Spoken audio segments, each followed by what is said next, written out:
Sahabat Rema yang terkasih, salam damai sejahtera bagi sahabat dimanapun sahabat berada.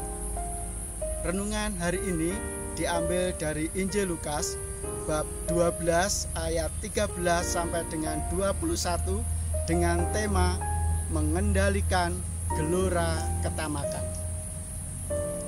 Mahatma Gandhi dari India berkata, bumi ini sudah cukup menyediakan kebutuhan bagi semua orang, tetapi tidak cukup menyediakan ketamakan setiap orang. Siapa orang tamak ini? Orang yang tamak adalah orang yang memiliki keinginan yang berlebih-lebihan terhadap segala sesuatu. Selalu ingin mendapatkan yang lebih banyak untuk dirinya dan tidak peduli dengan orang lain. Mereka adalah orang-orang yang kesulitan, bahkan tidak mampu bersyukur atas apa yang mereka dapatkan. Ketamakan dalam hal ini tidak hanya berupa harta, tetapi juga jabatan, kekuasaan, kenikmatan, dan lain sebagainya. Dalam Injil Lukas kali ini, Yesus berjumpa dengan orang yang memiliki masalah warisan. Guru, katakanlah kepada saudaraku supaya ia berbagi warisan dengan aku. Mendengar permohonan orang itu, Yesus menolak untuk menjadi hakim atas masalah warisan mereka.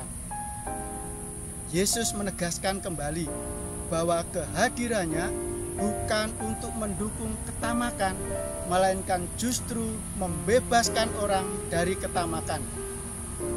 Penegasan ini penting bagi kita, karena ketika hati sudah dikuasai oleh gelora ketamakan, seperti contoh orang dalam Injil Lukas hari ini, menunjukkan bahwa nilai-nilai cinta kasih yang sudah terjalin puluhan tahun di dalam keluarga bisa terabaikan.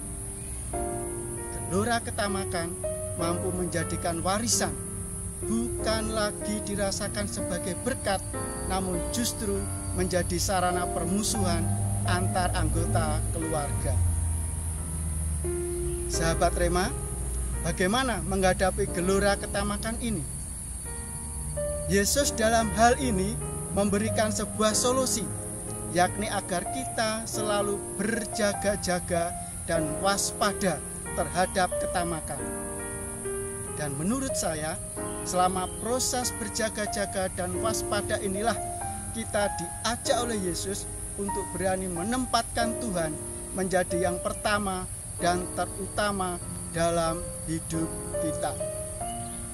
Pribadi yang seimbang antara hidup manusiawi dan rohani.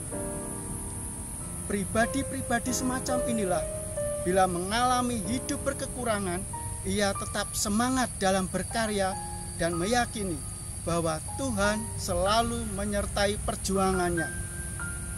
Bila mengalami hidup yang sudah berkecukupan, mereka tidak akan melupakan karya Tuhan. Mereka sadar bahwa segala sesuatu yang dimilikinya saat ini semata-mata hanya dari kemurahan Tuhan semata. Saudara-saudariku yang terkasih, orang-orang semacam inilah yang peka akan panggilan Tuhan dalam hidupnya untuk saling membantu, memperhatikan, dan rela hati untuk berbagi kepada sesama yang membutuhkan. Hidupnya sungguh dirasakan menjadi berkat, bukan hanya bagi dirinya sendiri, tetapi juga bagi sesama. Itulah buah-buah dari pribadi yang mampu berjaga-jaga dan waspada terhadap ketamakan. Bagaimana dengan diri kita? Semoga hidup kita saat ini sudah menghidupi atau sedang berproses untuk berjaga-jaga dan waspada terhadap ketamakan. Betapa pentingnya mengendalikan, bahkan membebaskan diri kita dari gelora ketamakan. Karena pribadi yang sudah lepas bebas dan tidak terjerat oleh ketamakan akan meringankan hidupnya untuk berjaga-jaga mempersembahkan warisan yang akan membawanya sampai kepada kehidupan yang kekal. Sahabat Rema, semoga Allah yang Maha Kuasa memberkati usaha kita selanjutnya dalam berjaga-jaga dan waspada terhadap ketamakan dengan menempatkan Tuhan menjadi yang pertama dan utama dalam hidup kita. Dalam nama Bapa dan Putra dan Roh Kudus. Amin. Keluarga kudus dari Nazaret, doakanlah kami. Salam.